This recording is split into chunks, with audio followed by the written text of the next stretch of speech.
So, you need to have your fingerprints taken for a job, for a license or permit, or for whatever reason. The first step is to find an authorized live scan facility near you. The California Department of Justice authorizes a number of public and private agencies to provide live scan services. Whether you have your fingerprints taken at a public agency like a police department or a private live scan facility like a UPS store, it really doesn't matter. The price will be about the same no matter where you go, and you will receive the same type of service regardless of the facility. Prior to visiting an agency to have your fingerprints taken, you must complete the Request for Live Scan form specific to your application. For example, if you're getting fingerprinted in relation to a California security guard license, the California Department of Consumer Affairs, the agency requiring you to get live scan, will provide you with the appropriate form.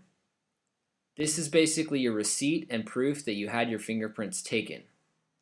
Be sure to bring 3 copies of the completed live scan form with you to the live scan facility. The live scan form. The live scan form can be quite confusing, and it is common for people to make mistakes.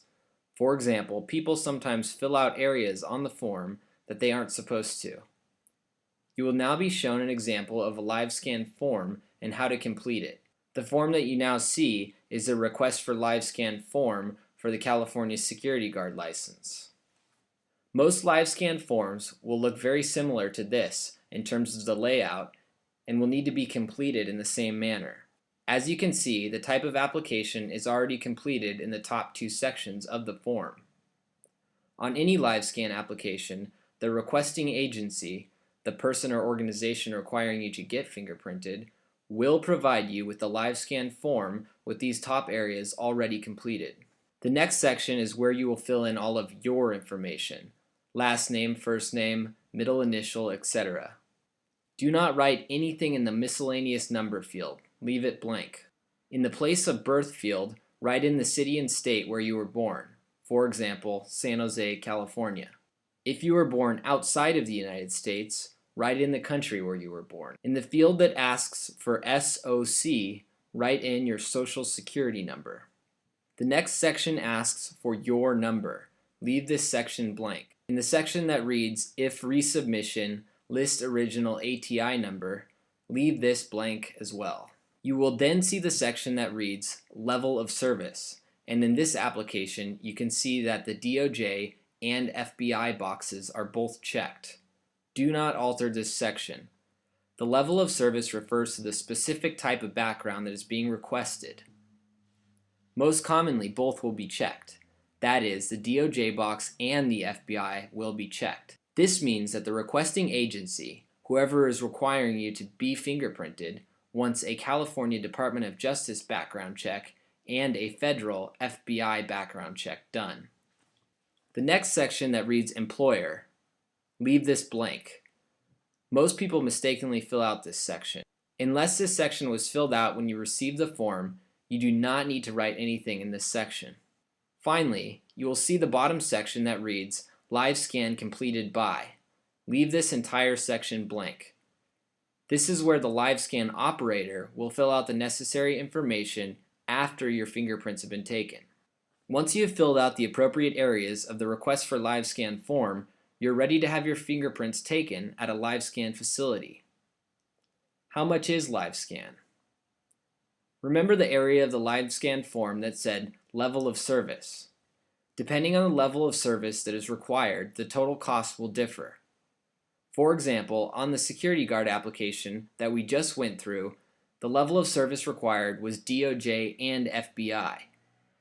Some applications will require just the DOJ level of service or just the FBI level of service, or both, as is the case with the example security guard application. Here is a breakdown of the cost for a typical live scan transaction. The first associated fee is the California Department of Justice processing fee, which is a standard rate of $32. The next fee is the FBI processing fee, which is also a standard fee of $19. In addition to those 2 fees, the live scan facility will charge you a rolling fee.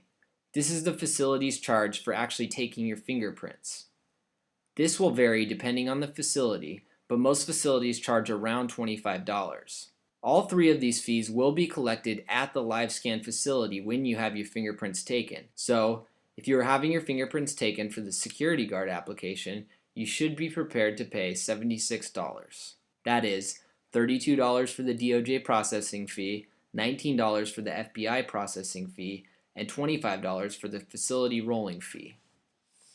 In a nutshell, when you come in for a LiveScan appointment, you need to bring 3 copies of the completed request for LiveScan form, an unexpired state ID card, for example, a California driver's license, and the appropriate fees associated with the LiveScan service. If you need a LiveScan appointment in the Bay Area, call Cody S. & Associates Incorporated at 1-800-488-7186 or visit us on the web at csi-legal-services.com. That's csi-legal-services.com.